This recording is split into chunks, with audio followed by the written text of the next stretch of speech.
The swan song of the crime thriller, with just 6 episodes, is pacey and compelling, yet it leaves you wanting more. The real focus of the Netflix series, as well as its Channel 4 predecessor before it, has always been how drug kingpins Duchesne and Sully have poisoned the youth of the Summerhouse estate and beyond, and the devastating consequences of that corruption. This is true even though the drug kingpins are unquestionably the show's protagonists.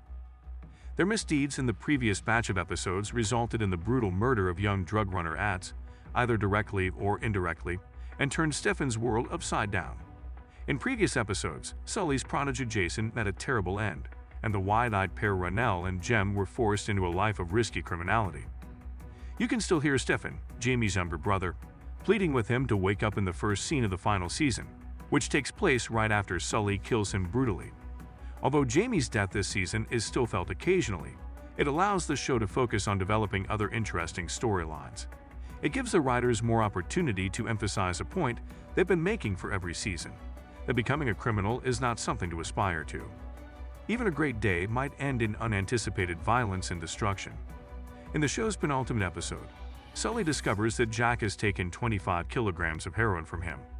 After chasing her around London with Duchesne, Karen, and himself, Jack finally meets Sully at a cafe and promises to give the pills back. In the meantime, Duchesne is under pressure from his lawyer to find someone who can make him vanish because he killed Jeffrey, his former business partner, and he recognizes he needs to flee the country. After being unable to obtain his money and Jamaican passport, he hides out at Summerhouse, where the locals are staging a protest against being forced out. Things turn violently fast as police, attending to the protest, run over a small girl with their car, seemingly killing her. The episode concludes, leaving everything up in the air for the major finale, as Duchesne hears the mayhem outside the flat he is hiding in. The riot at Summerhouse, where inhabitants are setting police cars on fire and trashing properties throughout the estate, opens episode 6, If We Are Not Monsters. Duchesne meets with the lawyer's contact at the estate. However, the contact leaves without giving him his passport or money, urging him to SMS him once he gets both. After telling Karen that Sully knew he had lied to him about knowing about Jack's actions, he drags the man into a van and disappears from view. Karen was most likely killed. Duchesne receives an envelope stuffed with cash and his passport from Shelley, but it doesn't appear to be nearly enough to fulfill his escape charge. During their heartfelt conversation, Shelley informs Duchesne that although she loves him, his love of wealth and power would always come first. Duchesne informs Jack that he would be there for the meeting to ensure everything goes according to plan. Jack sets up a meeting with Sully at the estate to return the medicines she took. Instead, Duchesne leaps on Jack, punches her in the face, and takes the heroin away from her. After some frantic wrangling, he informs his contact he would pay him with narcotics instead of cash. 2 goons are then dispatched to pick up Duchesne and deliver him safely to Turkey, where he will restart his drug-dealing career. But Sully and his pals engage the men in a gunfight, which ends with the men's deaths. Sully shoots Duchesne in the side as he tries to leave the estate.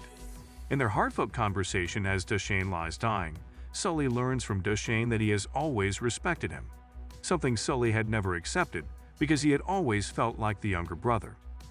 Sully remarks to Duchesne, "Observe our origins. We are food if we are not monsters, and I could never be food." After Duchesne passes away, Sully takes the heroin bag and departs the mansion. He goes to see his daughter Tash before leaving to go live on the run, most likely. Stefan approaches him soon after he leaves his daughter. Stefan is Jamie's younger brother, whom Sully killed in the previous season. Stefan is about to shoot Sully, but he finally thinks he's not worth it and turns to go. Sully thinks he is home freed as he climbs into his car and laughs to himself. The episode, season, and show come to an abrupt end when an unidentified guy shoots him through the window of his automobile, killing him instantly. There's a lot to digest, but the primary conclusion is that Duchesne and Sully, the 2 buddies who become rivals and guided the program through 5 seasons, have both passed away. In the gunfight, Karen and a number of other minor series characters have also perished.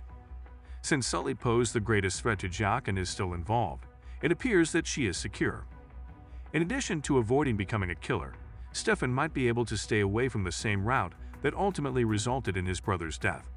Things are even less assured for the other Summerhouse residents. Riots have shook the estate, and police are probably going to carry out their intention to gentrify the area by forcibly evicting people. Who killed Sully, though, is the crucial question. He can't see his attacker well since Sully's vehicle is blocking his view. It appears to have been a blonde-haired male, and many people will undoubtedly be stopping the show to try to figure out who he is. However, Sully made a lot of enemies while he was in power, so anyone might be the murderer, a buddy of Jamie's, someone with ties to the Irish gangsters he killed earlier in the season, or anyone else he mistreated.